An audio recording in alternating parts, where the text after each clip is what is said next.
My name is Eva Srnova. I'm a policy officer at DG NR, and we decided to organize this session to bring you information about this technical assistance so that we can motivate many of you to apply. The Just Transition Fund, along with other EU instruments, provides financial support to mitigate impacts of a coal phase-out transition, be it socially or environmentally.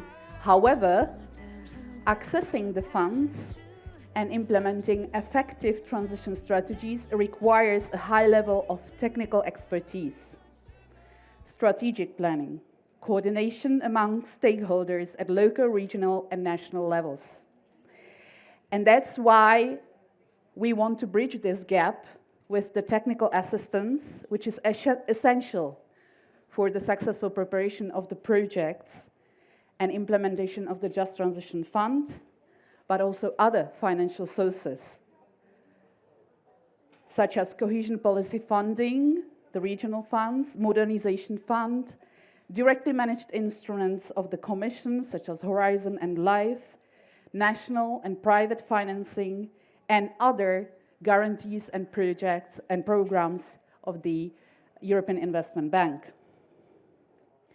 Many regions lack the administrative capacity or the experience to design projects that would align with the EU funding objectives and requirements. Therefore, technical assistance can support feasibility studies, stakeholder engagement, environmental assessment, development of investment plans tailored to local needs. It can even support development of future-based studies of the competitiveness potential of the regions to take up clean technologies, clean manufacturing, and take account of the actual situation, infrastructure existing already in the regions, built surfaces, industrial and brownfield sites, and the needs of the economic and social actors living in the region.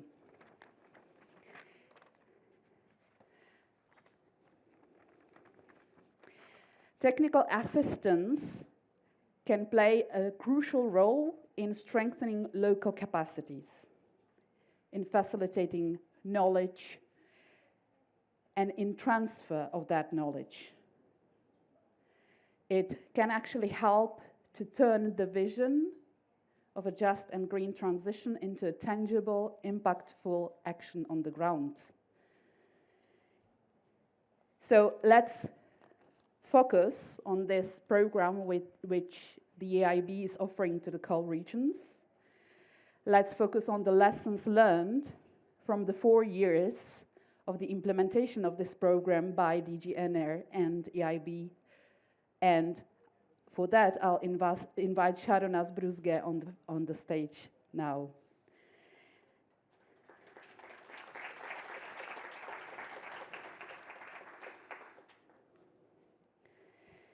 So before I give floor to Sharonas, I'll say a few words about him. He's a senior economist at the European Investment Bank. His main area of activity is preparation of energy sector projects. And previously, he has been working with the initiative of DG NR Coal Regions in Transition, later in Jaspers, and worked also with Just Transition projects. And he's coordinating Target since 2021. So he has quite vast experience with technical support for the coal regions, and I look forward to his presentation now. Sharonas, the floor is yours. Thank you,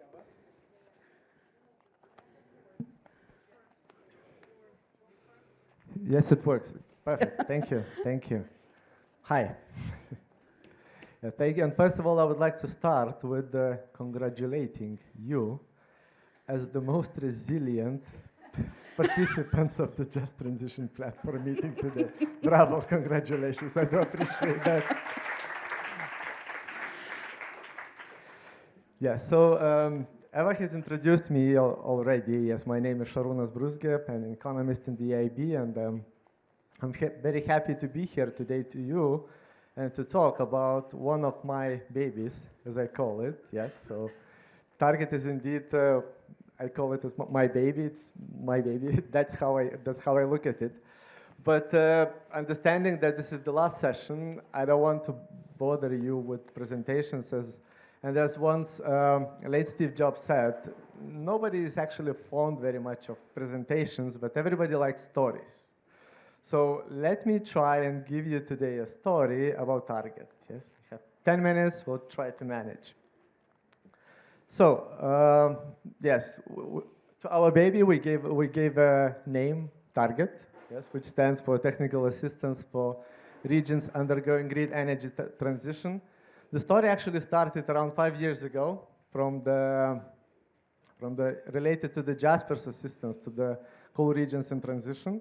And we were very happy to hear that DG Ener was actually interested in creating a separate technical assistance instrument dedicated specifically for the coal regions in transition, which ended up being Target.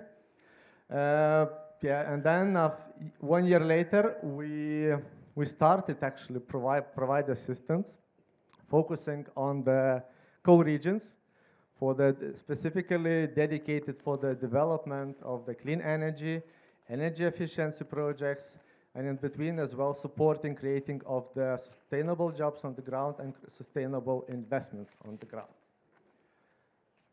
Of course, over the past 4 years, we have grown, yes, as every child. We have grown now. We're happy to have around 23 projects in 10 different member states, supporting 13 different EU coal regions. 8 assignments have already finished. We still have 15 ongoing assignments, and the numbers are hopefully will only grow. There is still way to grow.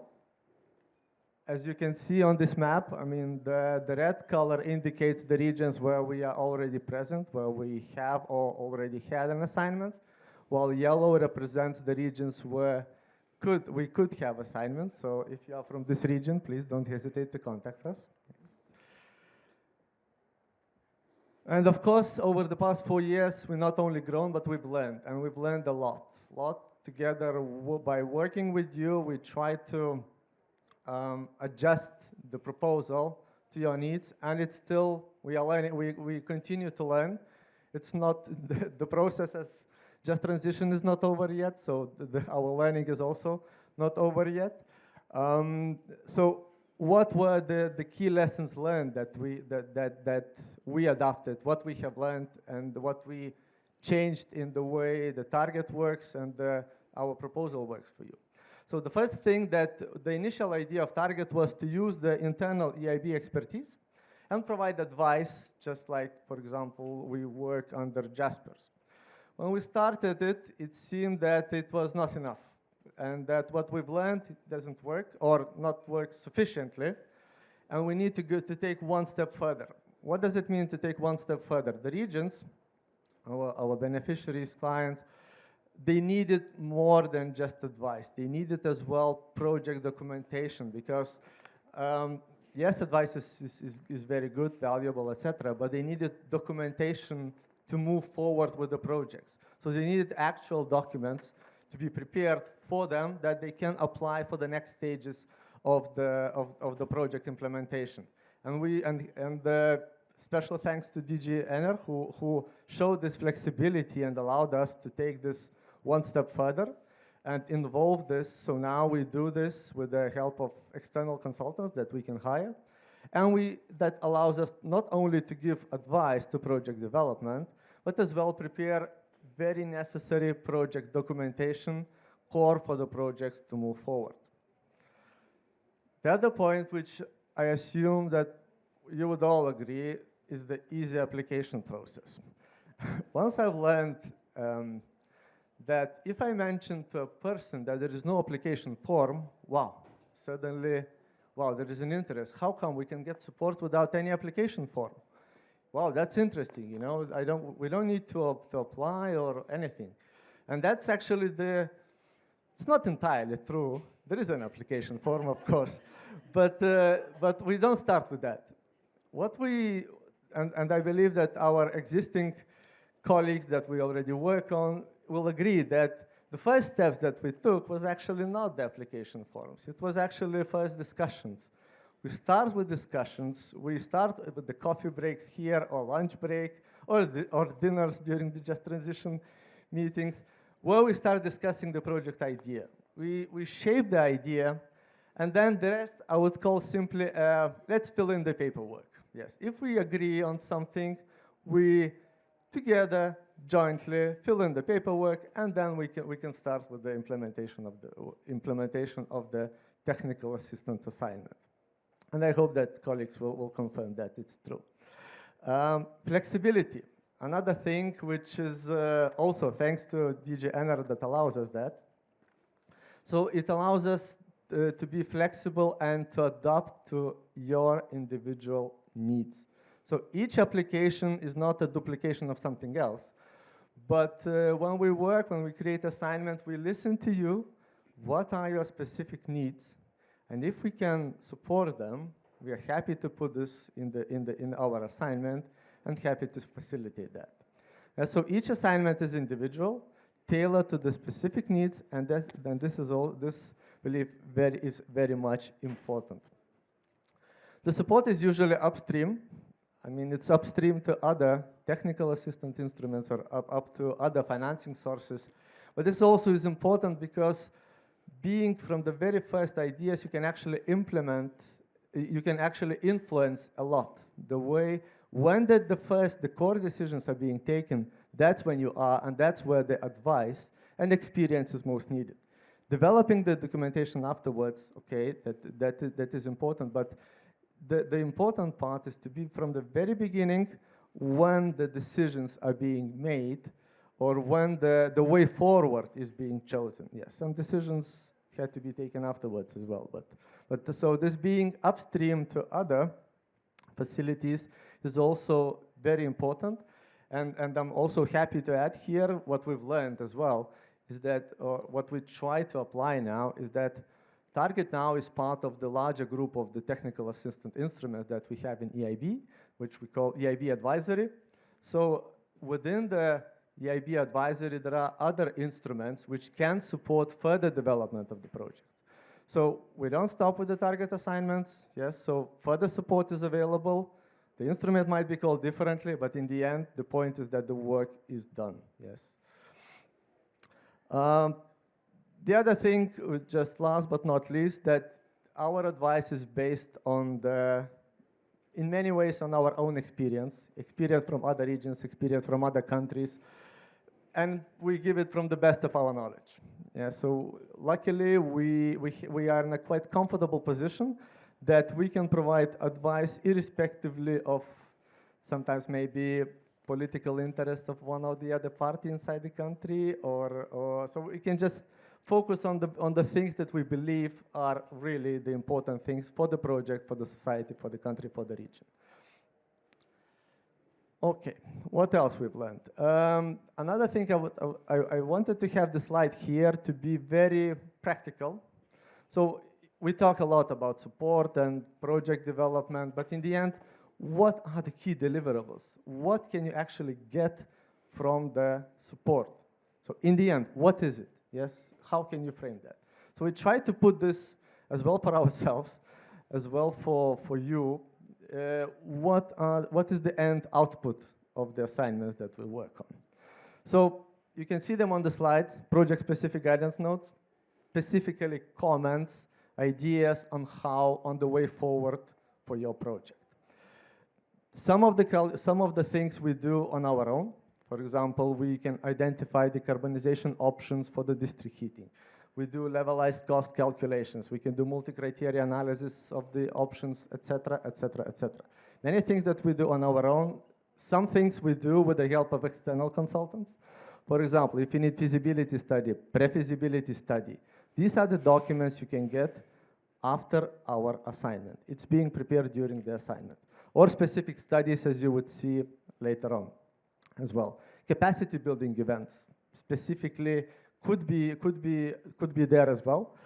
for example, we have one of the most interesting capacity building events we have ever organized, how to purchase energy audits.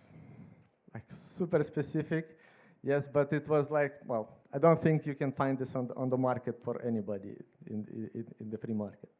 And the last but not least, as already mentioned, we have in our proposal this hand-holding to further support of the other instruments. So in EIB Advisory, we have a wider range of instruments. We can provide support or preparation for the projects that could follow up then, either directly with the financing, either with the further preparation of the projects, like for further preparation with the support of other instruments like Jaspers, Elena, Public Sector Loan Facility, etc. One new development, and I'm thinking I'm running a bit out of time. I was yes, about to. yes, but I'll wrap it up. Maybe speed up a little bit, but yes. I have some questions as well. Very good. So the last on, let's say the latest on our proposal is the newest development. What is on our proposal is so-called competitiveness studies, which focus on the horizontal assessment of a co-region's opportunities and challenges for the transition. So such topics as barriers, specific challenges of the region for transition, uptake and of clean or renewable energy, how to improve regional competitiveness, what is the potential of net zero development, and what is the way forward, yes, for the region, what are the key investments that needs to be done, what is the support needed. This could all be tackled in the study, yes, that could be done for you. Of course, this is a general point. As mentioned already, this could be tailored to your specific needs. And talking about way forward, I wanted to end up with a couple of examples from the colleagues dealing with the public sector loan facility. And actually, we have a colleague here, Borislava. So if, in case anybody is interested, or afterwards, of course, as we're ending with this session, please contact or anybody in the EIB about this. We'll be happy to present. So just a couple of examples of the technical assistance as well, other instruments available in the EIB. So just one in the Czech Republic, support for the Ústí nad Labem region. The support could be various there. Examples could be, as you can see here, the support was dedicated, the output was PSLF grant application for public sector loan facility, capacity building events, program management plan was developed.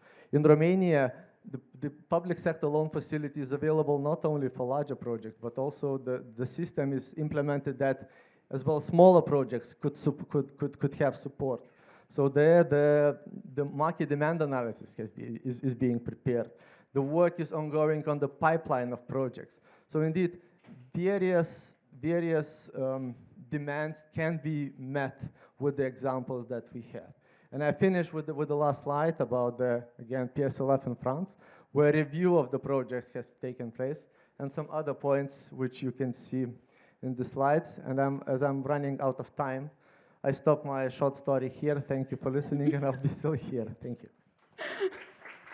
Thank you very much, Sharunas, and also for sticking to your time allocation.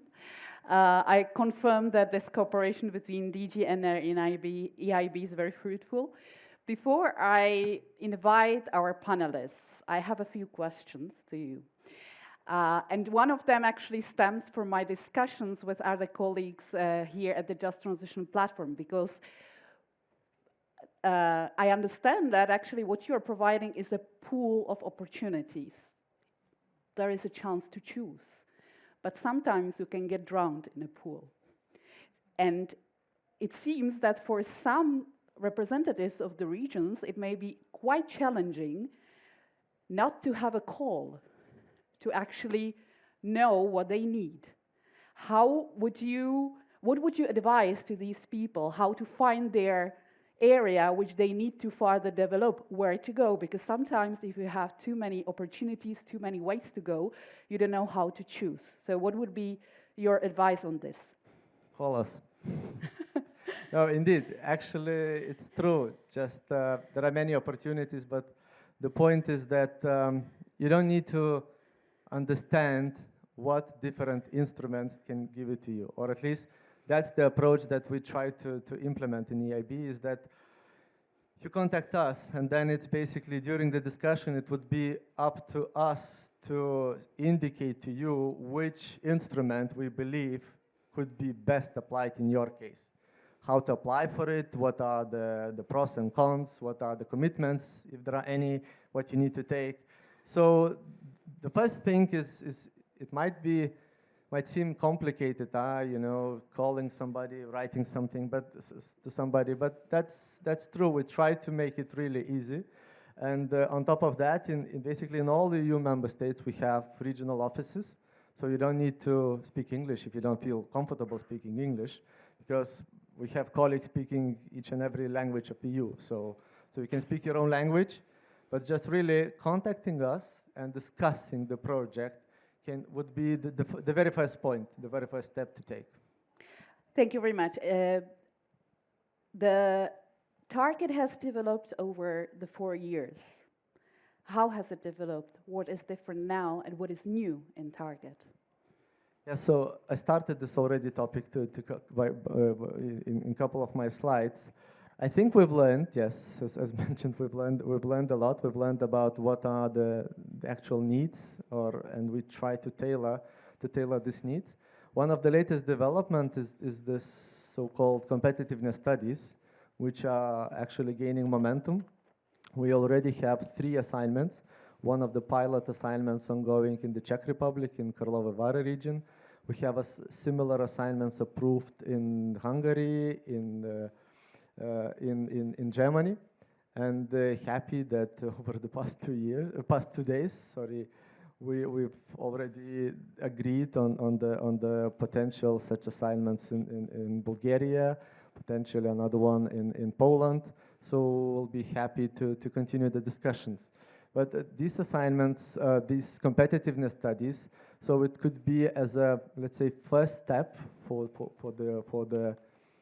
our cooperation that could lead later on to the further developments, because this will certainly not be the end. It will be more about the stock taking of the existing situation in the region, identifying some priority areas for the further development, some key measures that should be implemented, or key projects or strategic projects, you name it. That could be further supported, and basically I'm always a practitioner, so I try to see what would be the practical output. I would like to stress that there is no intention to create any further strategies. Yes, so the point is to focus more on the actual steps that needs to be taken in the future. So the output hopefully would be the steps that should be implemented, or the projects that should be implemented, with, in addition to that, identification of the potential sources of further technical assistance, as well as financing for these measures. I think that's a very important instrument also in the context of the future policy, EU policy making. And indeed, also from our side, we would like to invite anybody interested to look into these studies, because our perspective in DG Ener at coal regions, and they need to phase out of fossil fuels to its clean, new, sustainable sources of energy, is that we don't want to look back all the time. We want to look to the future. We want to understand what is the potential. Inside the Commission, we see great potential in the coal regions, because they have industrial background, they have size, they have brownfields, they have networks which can be immediately used. Usually permitting need not necessarily be that difficult. Sometimes it is more difficult because there are different owners. But to understand what is the competitiveness potential, what are the manufacturing needs, is actually something which could, let's say, provide the ammunition for the regions, both to speak to the national government and say what is necessary to be done there for the competitiveness of the region, of the state, but also of the EU, and which steps could lead to it. And we are not focusing only on the Just Transition Fund, although it is a very important financial instrument, but we believe that the needs of those regions go far beyond the Just Transition Fund. There are needs which need to be saturated from various sources, including private sources. And for that, we need to have a clear path, roadmap to the future. Thanks a lot, Sharonas. I might have some more questions in the course of the debate. I believe that the audience will have questions as well. And we will now move to inviting our panelists. I will ask Lenka Ilčíková, Melis Kusk, and Alexandru Kelemen on the stage. These are our panelists. Just a few words. Thank you very much for inviting them here in good ambience. I will just introduce each of them. Lenka works with Friends of the Earth and at Bankwatch.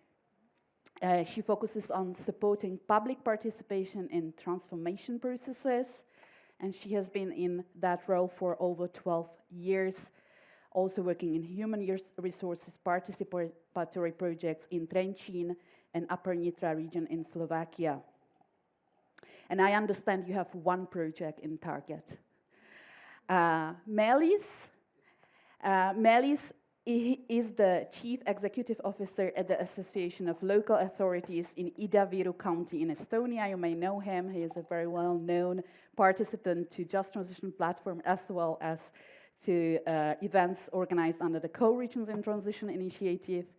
He has built a diverse career as a manager, entrepreneur, business consultant, and marketing professional. And he has also expertise in crowdfunding strategies and business development. And Melis is an advocate for sustainable development as an ambassador for the Just Transition Platform Working Group.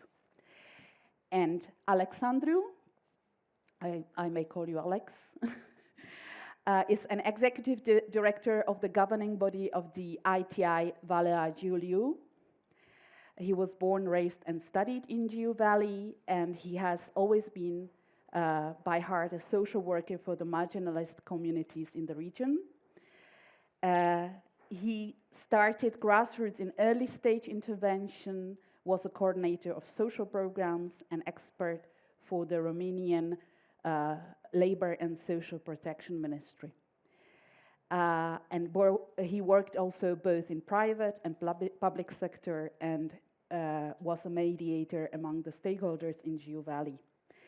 So these three panelists we have on the stage for one reason, to tell us their experience with Target. And I forgot to mention Melis has 2 projects in Target and Alex has 3 projects in Target. So these are very experienced participants to Target and obviously happy ones because they come back to Sharonas for support.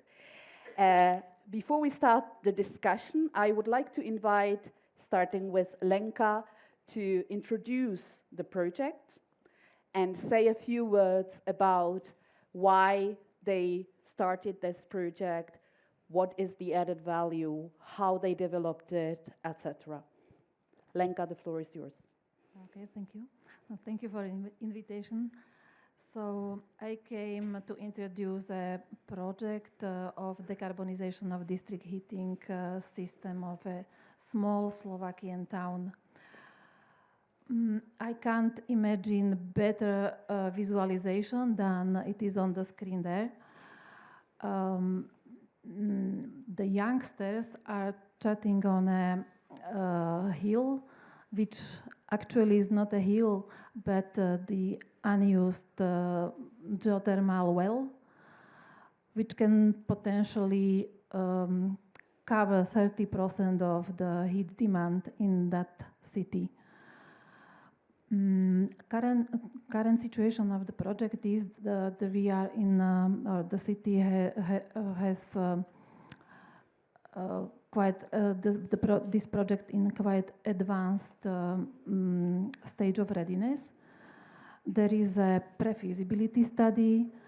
The project gained the political support, and the municipality has created a working group for decarbonization of the heating system, which is sort of advisory implementation body.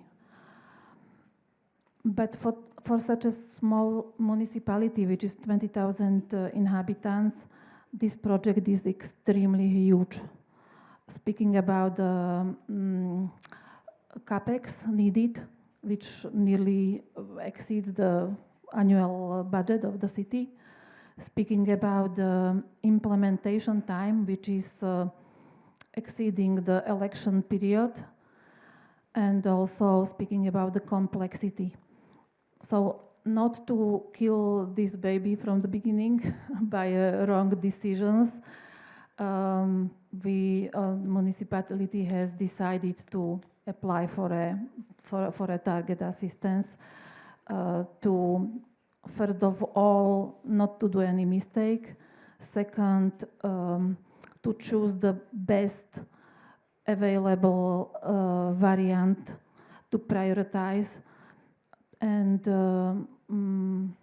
what was not mentioned in Sharuna's speech, the very important is not only to receive the feasibility study or the action plan or prioritization, but also what we are expecting, that the credibility of the project will increase via this support. So we also expect the credibility in eyes of not only citizens, but also in eyes of municipal clerks and other stakeholders inside also the municipal council. I didn't mention in the beginning, maybe it's now the time, that the city is 100% ownership of both of the district heating network and also of the heat production, and this gives the city the strategic advantage to decide. So they are fully. They have full freedom to decide what will be the next steps of this project. So I would say this is also important to mention. Thank you very much, Lenka. Maybe just an additional question. What do you intend, if it is already clear from the pre-feasibility study, to substitute the fossil fuels in the heating system with? The advisory services are still ongoing, but I think, speak about the preliminary results. So the preliminary results seems that the most viable options will be heat storage, then the geothermal.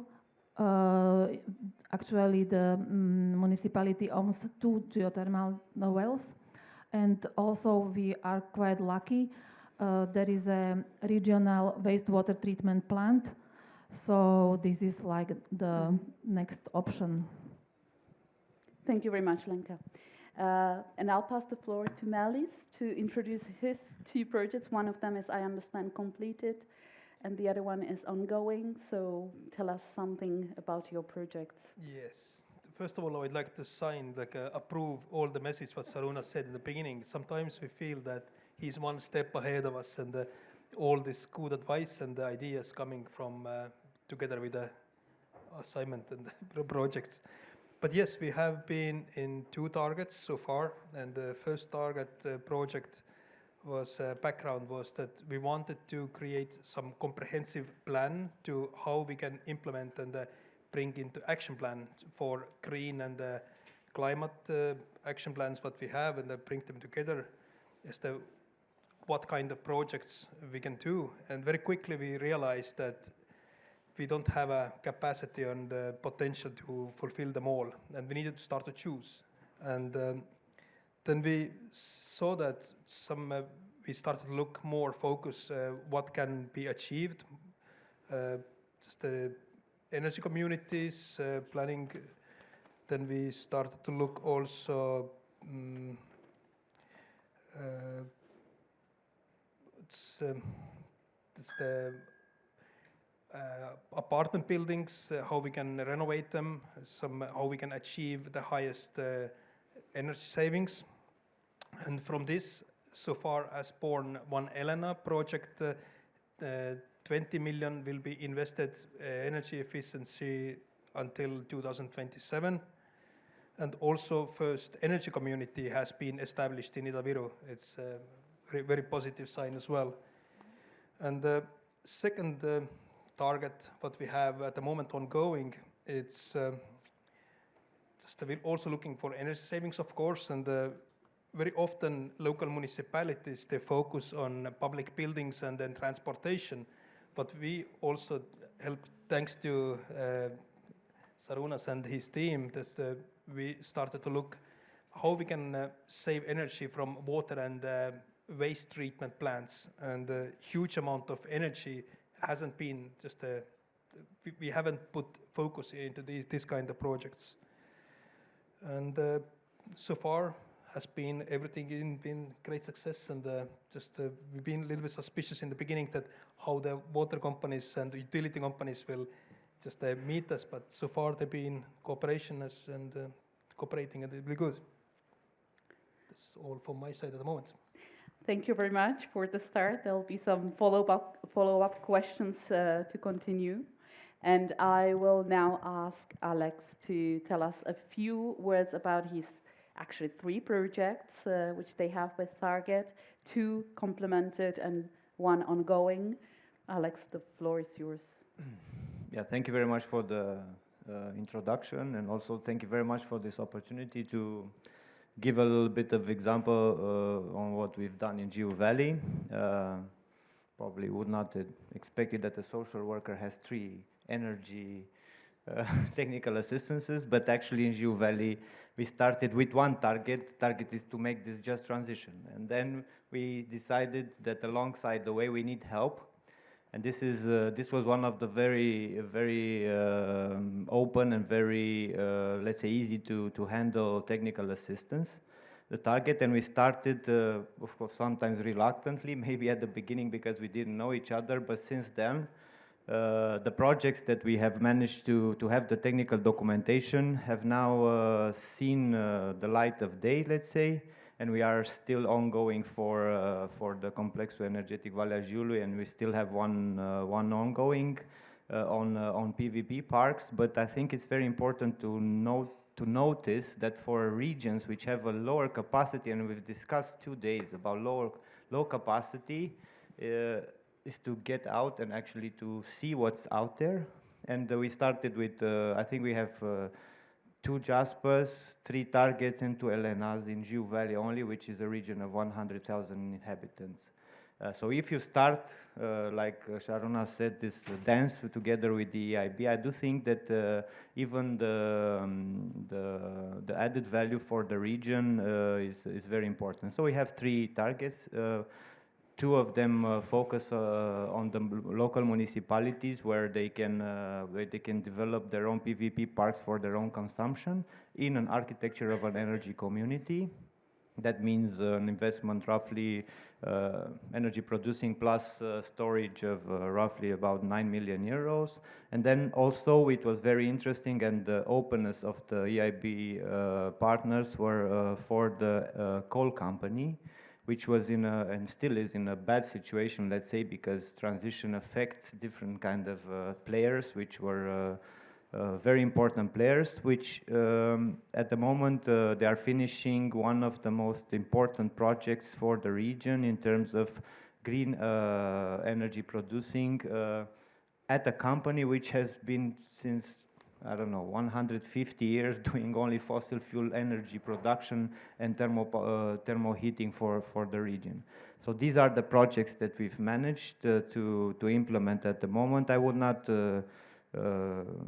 say how great it was, the relationship, because it says for itself actually that we would not be crazy if we would have only 1 bad experience to have three targets and also go further with other facilities provided by the EIB. And more than that. Actually, we went in Gorj County and we tried to help the guys in Gorj County to have an application which was actually signed, I think, last week or so. So I do think that this is something very practical, and we have at the moment the feasibility studies for these investments, and it actually was a big help for us to operationalize a little bit the Just Transition Fund, because we already have the projects, and I expect, and I underline, I expect actually that the managing authorities from national and of course European level, they understand actually that these regions need, for what they have prepared, to have investments ready, because we do projects not for paper, we don't do projects for strategies, but we do projects for them to be financed and for them to have an impact in the local community. And I'm very happy actually that we were one of the first regions of transition in Romania which already have had projects ready to go, because of Target and because of Elena and because of other technical assistance. So my suggestion was is just call Sharunas and his team and just see what, if it makes sense. If it doesn't make sense, then it's fine, but at least it's free, and yeah, why shouldn't you do it? Thank you very much, Alex. It all sounds like a very nice dance without any hurdles. Have there been any? Have you had challenges to sort out? And maybe I'll start with asking Sharunas about his 4-year experience, and then I would ask each of you to explain to us how easy or difficult the process was and what were the challenges you were facing. Yeah, so the question, if I understood correctly, is how to start with us, and what have there been some negative things or stories? No, challenges, let's call it. Yes, I mean, I'll be very honest. The point is that it's not always that we can help.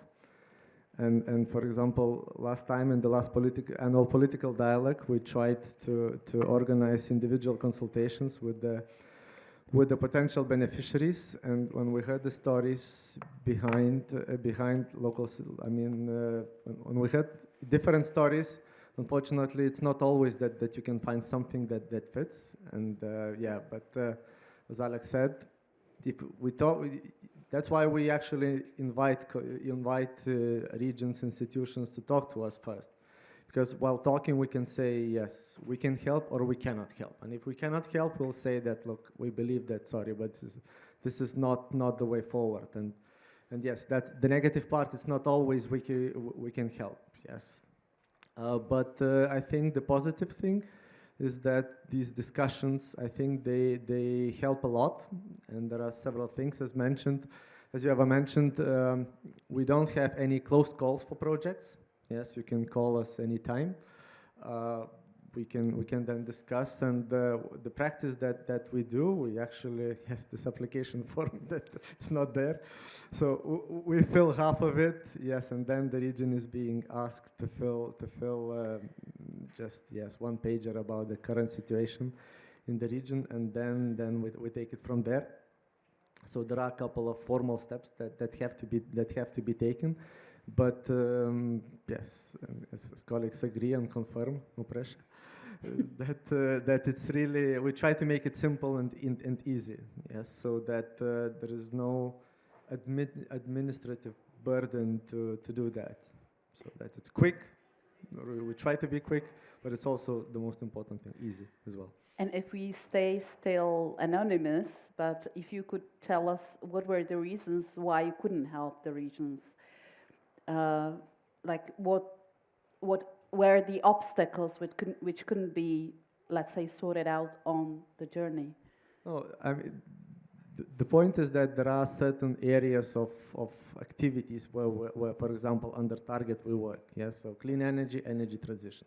If we are talking about social reskilling project, for example, yes, so I'm not saying it's a bad project, but under Target we cannot support that. So it's simply not the type of the activities that we cannot support, or we don't see that it does. It's simply, there is on one side there is let's say available demand, what is there, but on the other side there is always as well, I mean, the possibilities. And as long as if they don't match, they don't match. So that's the thing. Thanks a lot. Lenka, I understand that you already have the pre-feasibility study for your project. What were the challenges in your concrete case, what you had to handle over time? And do you expect any also when proceeding further? Because pre-feasibility study is the first step. So what do you plan for the next steps? Yeah.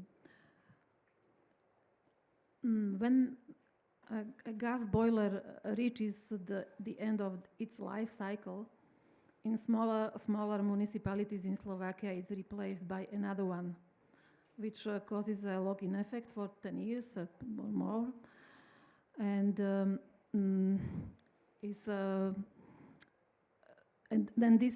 this situation clearly shows how the municipalities are lacking the capacities for strategic and long-term planning. So we just replace one gas boiler by another one. On the municipalities level are mainly people who are focused on operations, on daily operations. On the national and regional and semi-regional level, there is no support in implementing or planning and implementing the decarbonisation measures. And I would even say that smaller cities are left behind, if we can use this expression.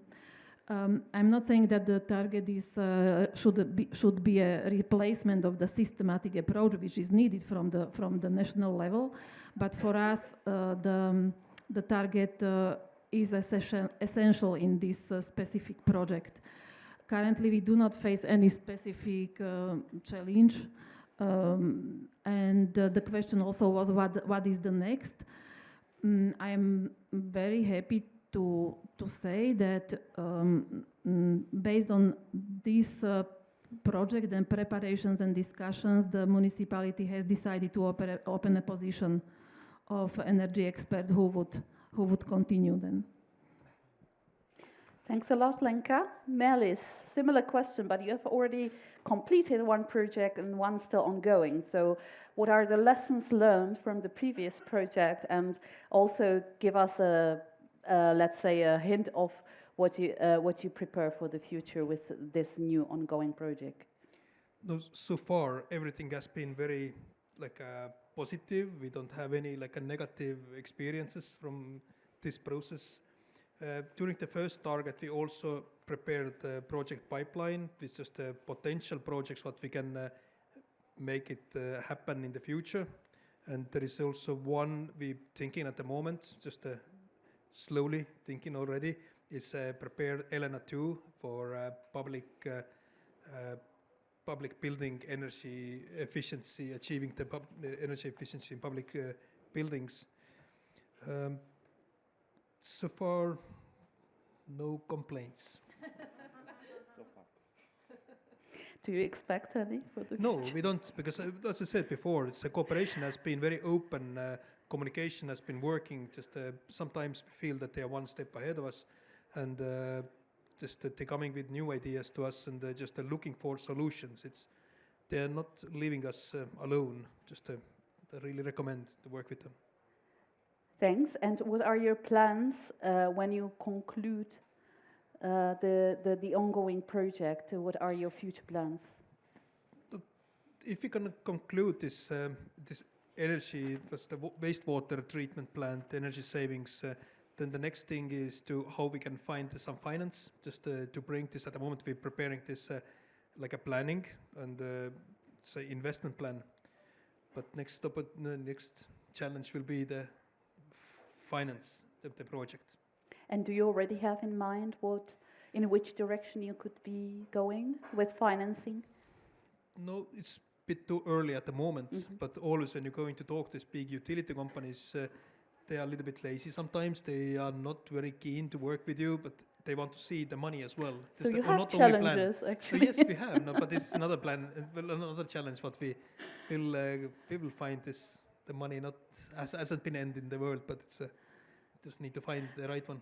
That's actually that was one of my other questions. How actually are you working with municipalities, with their companies, and convince them that this is something they should invest in, their capacity, administration, etc.? Because, as you say, sometimes there is certain laziness which we have to come across and overcome. No, it's very open and very good cooperation in our county. Just everybody know each other almost, and there is if there is a way, not there is a will, there is a way. Just and if you go there with not only just to create some plan, but if you go with what kind of problem you help to solve for them, it's always helpful. And local politicians also understand that we need to invest money, the energy savings, and then not pass these expenses to the consumers. And it needs to take a change in the mindset as well. But they understand. They understand. Thank you very much, Merdis. Now, Alex, what is your experience? And it doesn't necessarily have to be the experience with Šarūnas, because everybody has only positive experience with Šarūnas. Of course, we also have positive experience with Šarūnas. That's why we cooperate with EIB and implement it so successfully. But challenges which you face when convincing people or working with people, get them on board. Okay. These are not usually cheap projects. These projects are quite expensive. And even though Target provides for capacity, administrative support, etc., which means that you don't have to spend money on it, you still need to convince everybody to invest intellectually from the perspective of their work, and also convince them that what you prepare will actually lead to financing, which is not small financing, obviously. Yeah, let's say I would partly disagree a little bit, because from the beginning, actually, there is a discussion about ownership. So when you've started the technical assistance, you should have ownership of the project. It's not like we do a project and then we put it on the market. Who wants to implement it now? So mainly, and I do think this is one of the advantages of the EIB, is that beforehand, the question in the preliminary interview is what do you want to do and who will do it afterwards, because as I mentioned before, it's not about doing some nice project, it's about implementation. In Jiu Valley, I expect, because we are a team, for example, when EIB did the pre-feasibility, we already started the feasibility, because it's the next step, and I expect also the champions, actually the owners of the projects, to apply for the funding. And it's our responsibility, let's say like a sort of intermediate body, to put out the opportunities for financing. So in regards to this should be the mechanism. Of course, this should be also to have in mind at the beginning of the technical assistance, from my point of view, no matter if it's Target or if it's Elena or if it's other. So this should be one of the things we should have in mind. From my point of view, and I take a little bit the floor to discuss what could be the potential hurdles, let's say, in implementation, is actually the discussion about the next MFF, to be honest. This is something that's a little bit problematic for our region, because we need a continuation, especially when we've started the process, especially when we have technical documentation, projects that might be nice rendering, you know, because every project has a nice rendering, which usually is public, and you need acceptance, and then you find yourself in the position to lobby from lower level to national level or even other levels for the financing. So I would expect, and of course it's our responsibility to lobby at the national level for the next MFF, because these are projects, some of them which may pass in another multi-financial framework, because some of them will have blended financing. Maybe you will have one project for one financing opportunity for the project, but there might be the possibility that from the JTF now you can do only 30% or 50% of the project. And I do think it's necessary to continue the JTF, the whatever you want to call it, but at least this territorial approach in regards to helping the communities implement the projects which have been prepared through different levels of technical assistance should move forward. And it's a responsibility which, from my point of view, I'm maybe a little bit off the track in regards to this panel, but I do think it's the responsibility and the engagement that the European Commission has expressed for the communities. And it's going to be very hard at the moment when we've worked so much energy spent into preparing the project, even resources, and now we don't find ourselves in the position to finance this stuff. I do think it's quite a good advantage, actually, that this ready-to-go projects have ownership, have somebody objective, like Saruna said, it's not a political decision, and they should have a cost-benefit analysis, and this is very important, actually, because they are sustainable. We want to create projects that are sustainable, which can be verified objectively by other partners in order for us to create welfare for the community. And this is, from my point of view, one of the standing points in continuation of the JTF, or whatever it's going to be called, as an engagement taken by the European Commission, the national level, the regional level, and us, because I go back in Jiu Valley tomorrow. It's nice here in Brussels, but tomorrow I go back and I respond 364 days for the community and 1 day in Brussels, yeah, and this is something which you have to take into consideration, that we cannot allow at the moment to have projects which don't find financing. So sorry about this, but this is at least my sentiment coming from Jiu Valley, and we will keep on doing it. And we think we need to be very ready for the next years. And this is, if JTF has learned something from this exercise, is that you have to prepare today for the next 5 to 10 years. It's too late now to prepare projects for tomorrow. And thank you for the EIB, and thank you for all of the other TAs to help these regions actually grow sustainably. That's just, sorry, I think. No need to apologize. I think we are here to share. Indeed, MFF is a big pot of sources and public money for implementing the projects. And the next MFF, we heard yesterday from Nicola de Michelis that actually there is a way how to include a territorial chapter in the future architecture of the next MFF. So let's hope this will materialize. But I understand there are also other sources of funding which could be used as a source of financing of these projects. Maybe Sharonas, would you like to tell us what other funding opportunities are there which could be used by projects of co-regions, either supported by Target or not? They can come with their own ideas. It's probably no secret that I come from a bank, so as a bank there is some financing there. So of course there is always a possibility that, or at least potential to evaluate the EIB financing in terms of various types of loans. Yes, the other area specifically for the just transition regions is so-called third pillar of the just transition mechanism, public sector loan facility. As you've seen, a couple of examples of that. There is even a dedicated technical assistance support for that. Of course, I mean, just one other aspect is that. Okay, under Target, we have this flexibility that we can help prepare project irrespectively of the sources of funding. So in case there are any national programs or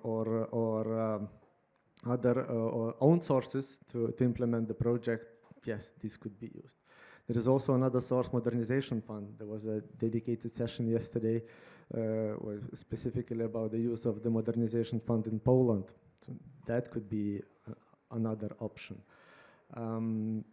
Also, in terms of what we can do under technical assistance, and we try to implement that whenever we deal either on the individual project or on a pipeline of projects, so that potential bankability or this financial profitability of the project and capability to approach different financing sources, whether it's a loan, grant, or a combination of the two, that is also being evaluated during the evaluation. So this could be one of the outputs. So you can see, based as Alex was saying, like really objectively evaluated if the project is bankable or not, or if there is a need for the grant financing, or project could go ahead without grant financing.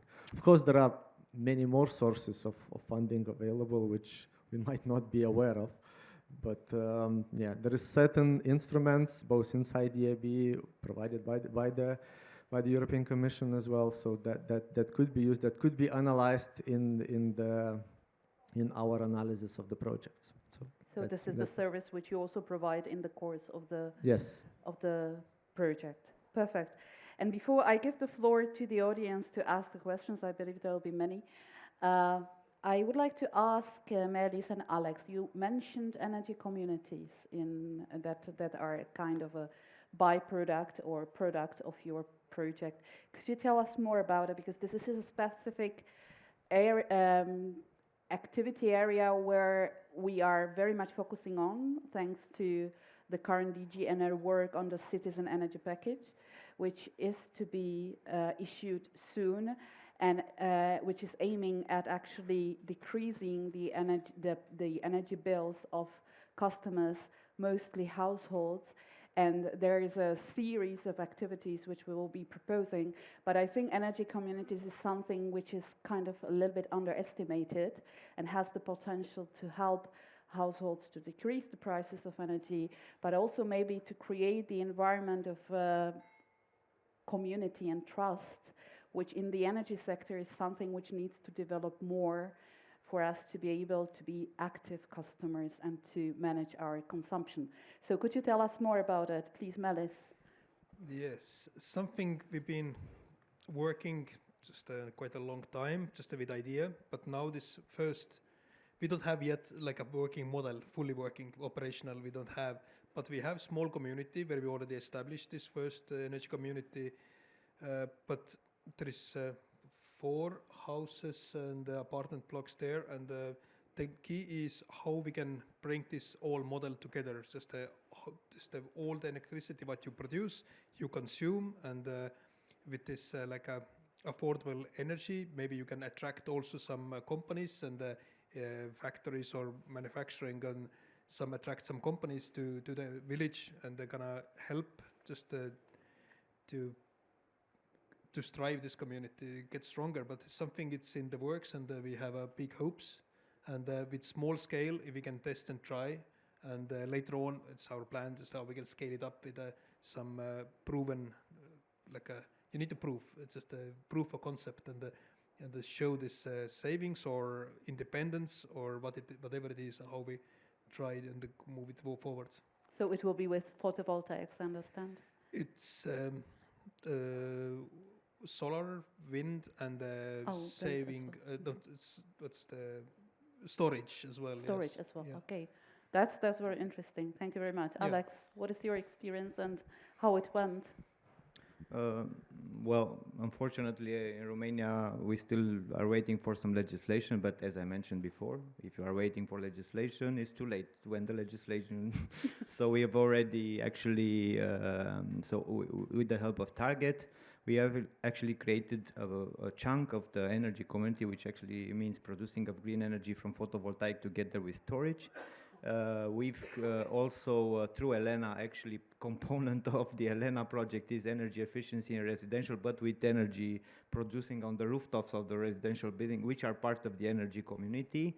And actually, with the help of the technical assistance community for practice, which is also another technical assistance, we are doing the modeling for the business model of the community, energy community, together, and we are modeling together with them to see if it's sustainable, because it's nice to see, but at the moment it needs to stay on the market somehow, focused as a social enterprise in terms of governance, but in the same time it needs to be sustainable. So we think a little bit big, let's say. Even the Ministry of Energy in Romania thinks we are over-exceeding, let's say, our capabilities. I do think that that's their thinking, but it's fine. I think we need to start enthusiastically, and we have to implement one of the most important energy communities in our region, because we have the data, we have the projects, we have the technical documentation thanks to EIB, and thanks to other technical assistances. Very soon, I can tell you that we will have also a business model and for investment, and also for the next 3 to 5 years, to see how this model, economic model of the energy community will function in Jiu Valley under the conditions of the Romanian legislation in terms of energy producing, transportation, etc. So it's very important actually to do it. I do think through this model, then we can help actually the vulnerable consumers. This is the main reasons, because if you are an energy community and if you are producing enough, if you have exceeding the own consumption, then you can go in the community and actually identify as a supplier of energy. Sometimes it's not realistically to take the vulnerable consumer which is struggling in poverty and put solar panels on the roofs. It makes no sense. But maybe in an energy community architecture, it makes sense actually to cover part of the cost at a lower rate until his social situation improves. So this is something which energy communities can do. This is an engagement that we had at a local level from the municipalities, from the residential buildings association, owners associations, and actually started a little bit of, let's say, questions towards the business environment. But it's very technical. We discussed about the state aid here, and it's quite interesting to understand it, but it's something of the future from my point of view, in terms of democratizing a little bit this field of energy and having ownership. Again, it might fail, but I think we need to try it as a model. So that's what we are trying to do. Thank you a lot, Alexa. I think we might reach you from DG Ener to get more experience from you on this energy community project, especially if vulnerable groups are invited, because in the energy communities, because this we see as the most challenging in this whole process. Indeed, if public funding is involved, it's always easier, because you can set conditions which say public funding involved, you have to involve vulnerable people. But for other cases where there is not public funding involved, it can be more challenging to also include vulnerable households, because for them it might be difficult to either pay the entrance fee or to start actively engaging in energy communities, because of course it needs certain capacity, time, etc. And vulnerable people usually lack this. I think that we will give the floor to the audience at the moment. We have the last 10 minutes before we conclude. I can see the hand over there.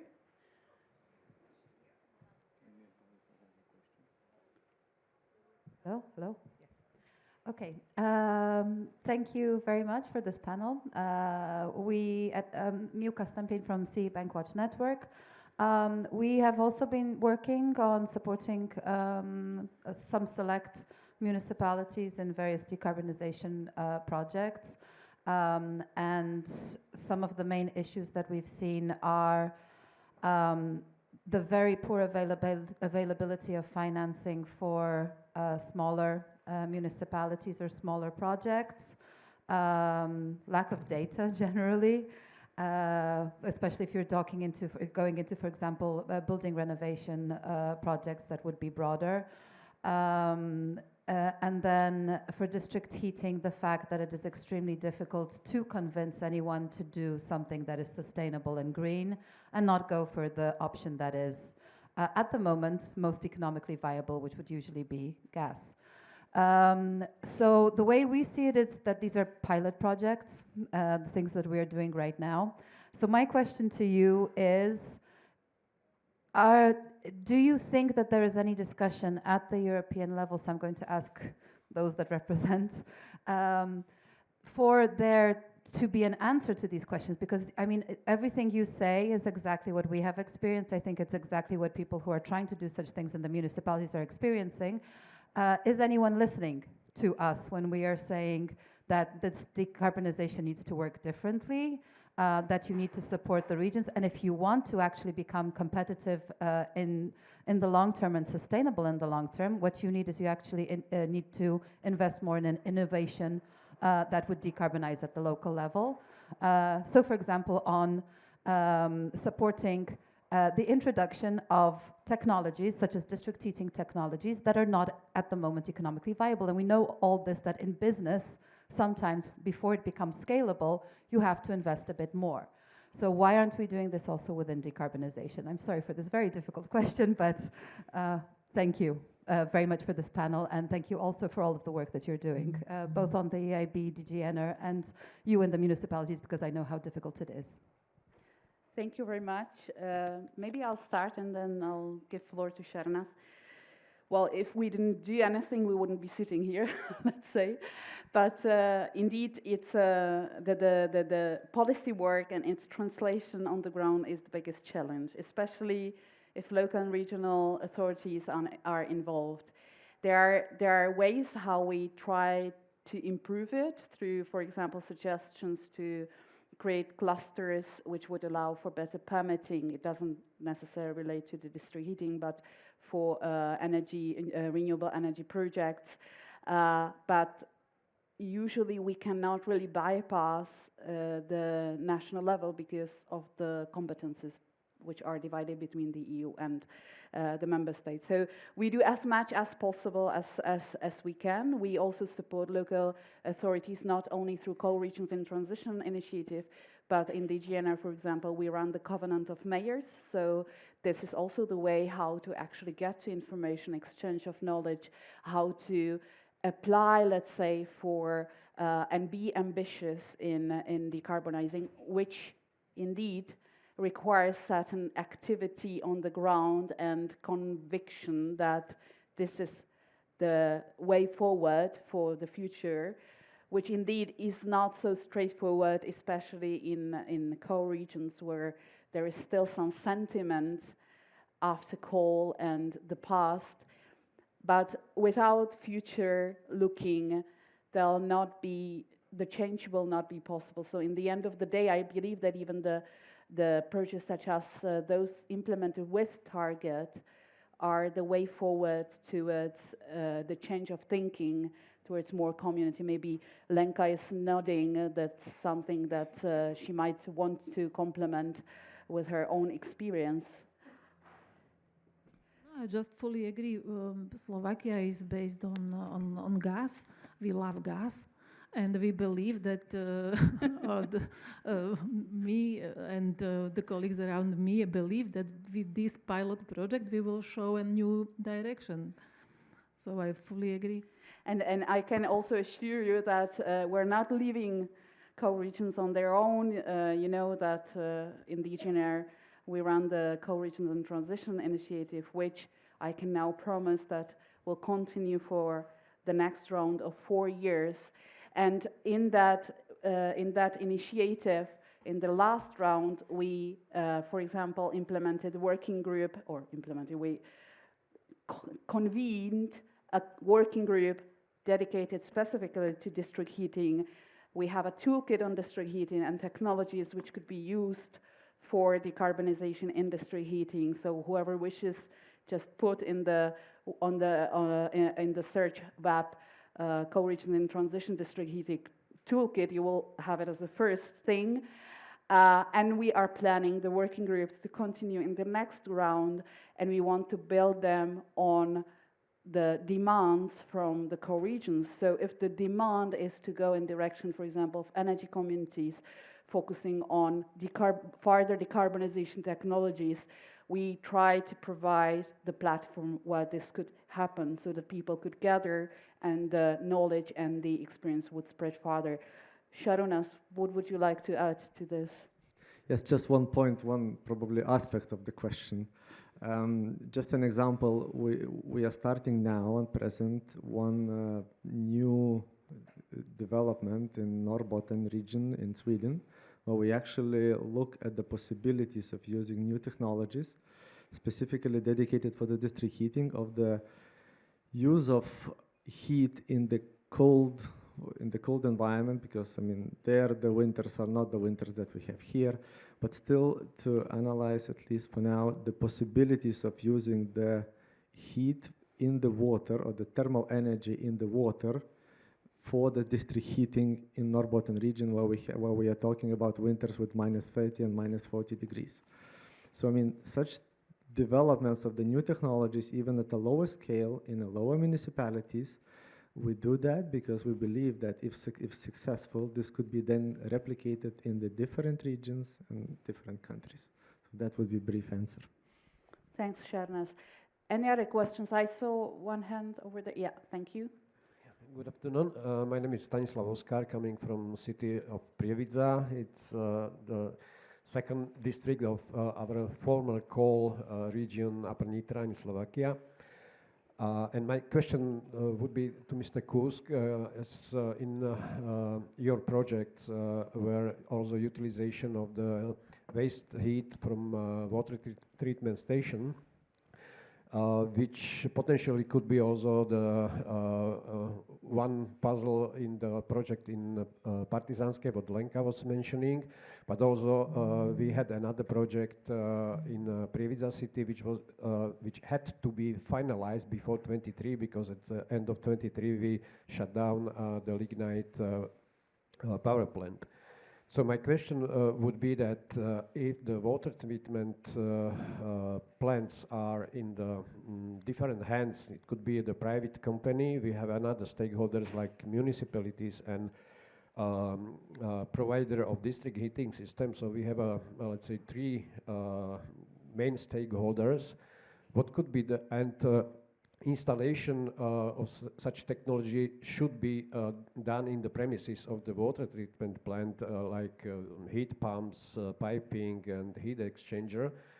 What are the motivation or hints how to engage this external company that they will be keen and allow to join this project, and let's come and build on my premises necessary technology? What is the business model to attract them?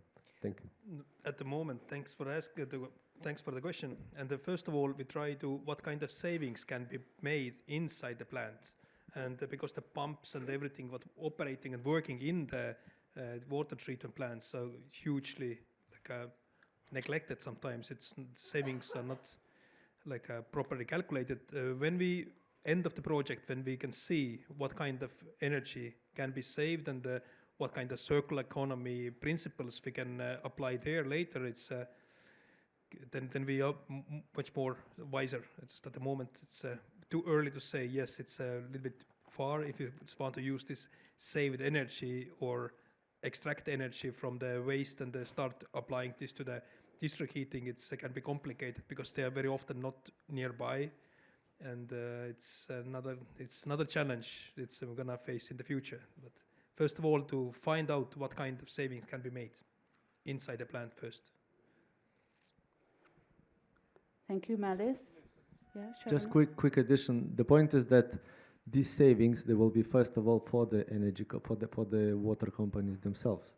So I mean, it's for them it's a win-win situation. If they allow somebody else to come in to do the evaluation, I mean, they might get only the benefits from it. If it's not possible, then it's not possible.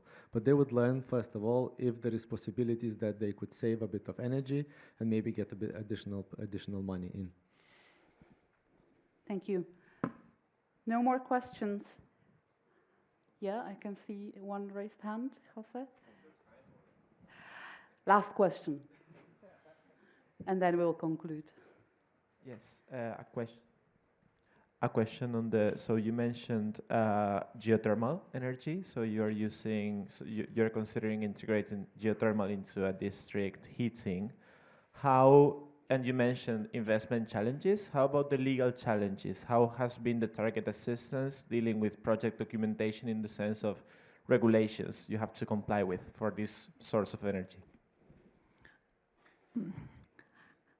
Here I would like to complain a little bit on Slovakian ministry because more than 8 months we have an application for financing of answering all these questions you have. Actually, we have an excellent call from Just Transition Fund, research companies together with municipalities. What can they do within the transition regions? And there is we have prepared together with State Geothermal Institute a project where we would like to find out all these questions. I would say, of course, the administration is one thing, but the geothermal wells were not assessed. So we need also this hydrodynamic assessment and things like that. So I have to say that we are still waiting for financing. Sharonas, I understand you have something yes, to add. if I may.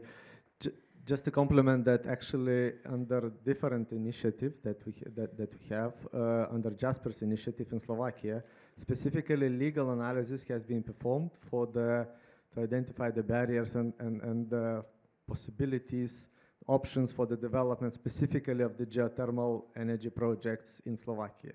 So this already has been done. Thanks a lot. I'll not take more questions, but you will have the opportunity to speak to anybody who is on the stage now after we conclude the session. Just to maybe summarize, we have heard quite a lot about Target, what can be delivered through Target, and the outcomes can be various, mostly focusing on clean energy solutions and clean energy transition in co-regions. Target helps to replace the lacking capacity on the ground, helps to deliver things which will help you to apply for the additional funding. And it doesn't have to be only from the Just Transition Fund. The funding can come from various sources. We actually heard there is quite a lot of examples that it's not only for Just Transition Fund, that you follow also on ELENA and other sources. And I believe that through Sharonas you can reach out also to possibilities such as guarantees which EIB is offering for competitiveness and clean energy solutions. We would like to very much invite you to apply for a study, whoever hasn't done so, on the competitiveness and clean energy transition, which could give you the necessary ammunition for your future plans, for your future roadmaps which you prepare. With big thanks to the panelists, I believe they deserve a big applause. Thank you very much.